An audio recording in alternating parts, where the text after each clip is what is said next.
Kondisi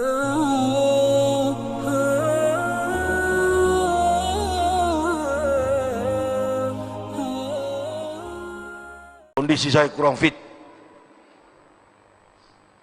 Inilah hal yang patut kita syukuri. Salawat dan taslim tak henti-hentinya kita aturkan keharibaan Nabiullah baginda Rasulullah Muhammad sallallahu alaihi wasallam. Tidak banyak yang akan saya sampaikan karena suara saya juga sudah habis ini. Hanya beberapa masalah yang ingin saya sampaikan. Yang pertama terkait dengan arti daripada hidup. Ayat yang saya bacakan tadi itu, wa inna rabbaka lazufaddin ala nasi walakina aksarahum la yashkurun. Terlalu banyak nikmat yang diberikan Allah kepada manusia, tapi kebanyakan manusia tidak pandai bersyukur.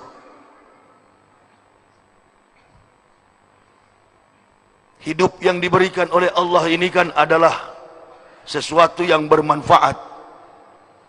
Kehidupan yang kita lalui di dunia ini bukan kehidupan yang sebenar hidup. Kehidupan yang sebenar-benarnya hidup adalah kehidupan di akhirat nanti. Jabir bin Abdullah pernah bercerita, suatu ketika kata beliau, saya bersama Rasulullah SAW,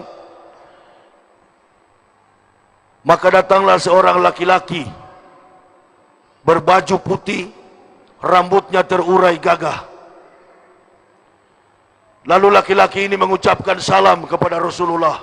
Assalamualaikum ya Rasulullah. Beliau bertanya kepada Nabi Muhammad SAW, bagaimana pendapatmu wahai Muhammad tentang dunia ini? Rasulullah SAW menjawab, dunia ini seperti orang mimpi, orang yang tidur. Lalu dia tanya kepada Rasulullah, apakah akhirat itu? Rasulullah menjawab, akhirat sebagian manusia ke neraka dan sebagian manusia ke surga. Apakah surga itu? Rasulullah menjawab, surga ialah ganti daripada dunia bagi orang-orang yang meninggalkannya. Apakah neraka itu? Ganti daripada dunia, daripada orang-orang yang mengejarnya. Berapa lama kita di dunia? Rasulullah menjawab, hanya kedipan mata. Tidak lama. Baru tadi pagi saya dengar, sebelum ke sini nonton berita, ada pesawat lagi yang jatuh, 180 lebih korban. Musibah tidak pernah berhenti. Ihzar salasa asnafin minanasi wahum. Kata Rasulullah SAW, waspadalah dengan 3 golongan manusia di antara kamu. Ini manusia yang 3 ini yang mengundang bencana. Yang pertama, ulamaul gofilun, ulama yang lalai.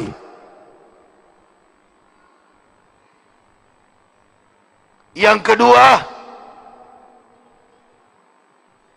wal fuqaraul mudahinun, orang miskin yang sombong.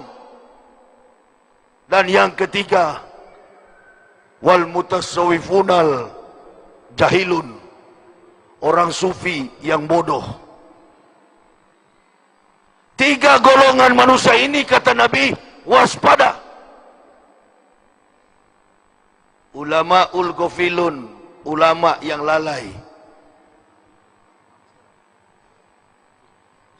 Tidak usah dek, saya kalau ceramah tidak minum. Ya, taruh aja dulu nanti. Kalau kopi lain lagi. Ulama'ul ghafilun, ulama yang lalai.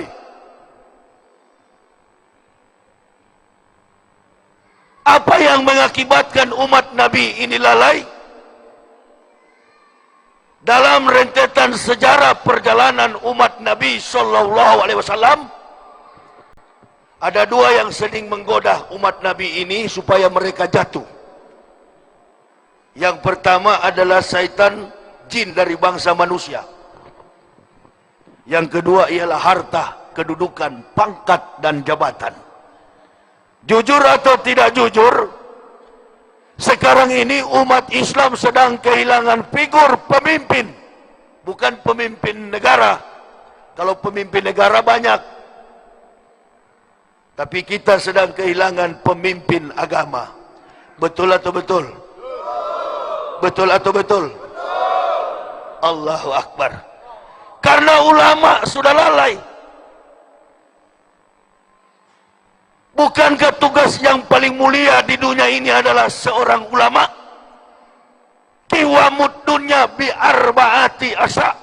Tertibnya, teraturnya dunia ini dipengaruhi oleh 4 golongan. Yang pertama, bi ilmi ulama, dengan ilmu para ulama.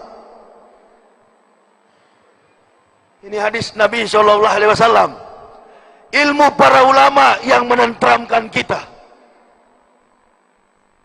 Tapi konsentrasi ulama-ulama kita kan kebanyakan orientasinya politik. Nah makanya kalau mau menyelamatkan ulama kita, pilihlah yang bukan ulama untuk menjadi pemimpin. Amin ya robbal. Begitu. Supaya ulama kembali. Ada yang bilang begini, Ustadz, ini bagaimana dengan Banser yang bakar bendera tauhid? Ya inilah persoalannya.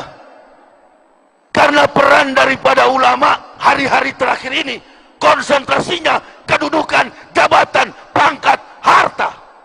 Saya orang bekas kafir. Hancurkan Islam, patahkan dari ulamanya.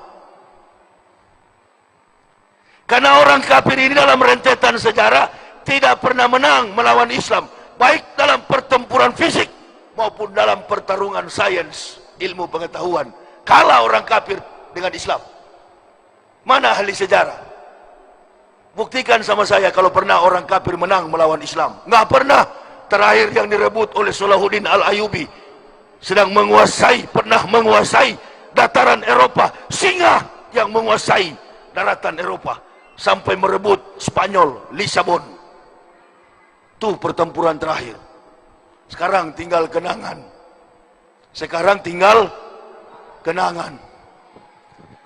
Karena sepeninggal daripada Nabi, sahabat, habis kehidupan umat Islam dewasa ini bagaikan buih di lautan.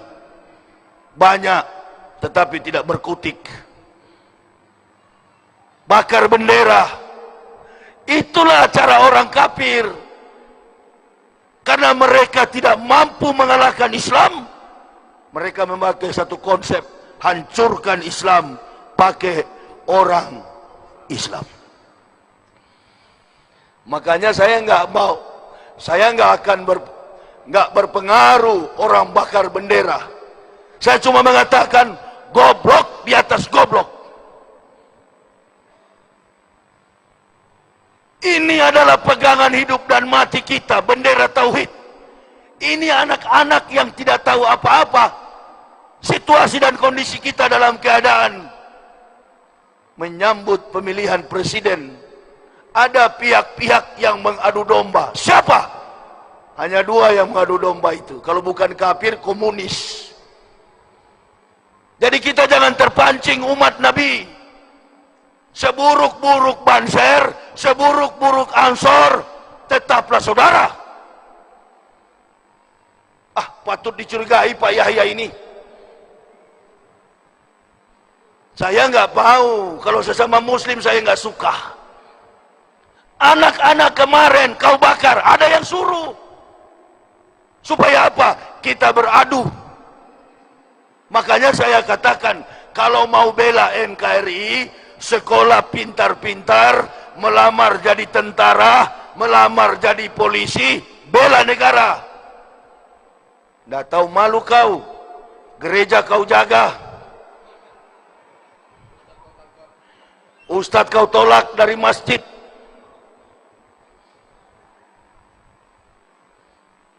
Ada yang suruh nih anak-anak ini, nggak mungkin nggak ada yang suruh. Ada. Siapa yang suruh?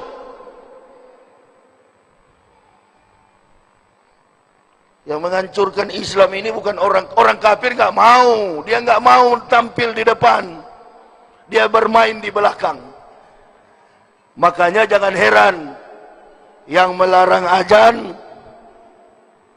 di masjid-masjid orang Islam atau orang kafir.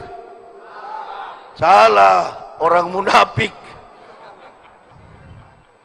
Salah, orang kafir, orang Islam tidak pernah melarang azan. Kampung saya di Manado.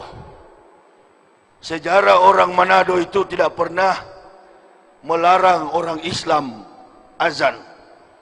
Manado itu mayoritas kafir dulu. Tapi sekarang Manado sudah 51% Muslim.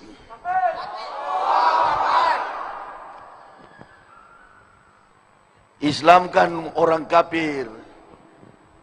Makanya saya sering nasihati, kalau jadi pendakwah tidak usah mengangkat dan memuji-muji mazhab. Di sini Allah berikan pelajaran bagi kita. Tidak ada surga NU, tidak ada surga Muhammadiyah, tidak ada surga Naqsabandiyah. Nanti sudah begini baru kita bersatu. Ma'asaba min musibatin illa bi'idnillah. Sudah ada musibah baru kita bersatu. Dan musibah ini nggak bakal berhenti selama dusta dan munafik masih ada di negara kita. Jangan pernah bilang berhenti. Habis Lombok, Palu, pesawat, ada lagi. Ada lagi. Negara kita sedang diazab oleh Allah. Terlalu banyak dusta dari pemimpin sampai ke bawah. Istatun yadkulunaroh bisitatin. Ada 6 golongan kata Nabi yang masuk neraka karena 6 perkara. Yang pertama, al-umara'u bil ju'uri. Pemerintah, penguasa yang sewenang-wenang. Kalau kita berdakwah keras begini, dibilang radikal, anti Pancasila, anti NKRI, anti Undang-Undang 4, Undang-Undang Dasar 45, anti pilar kebangsaan. Jangan dibalik-balik PKI.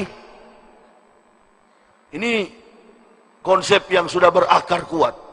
Kita yang menyampaikan dakwah yang tegak lurus berdasarkan Quran dan hadis dianggap lawan, dianggap kelompok radikal.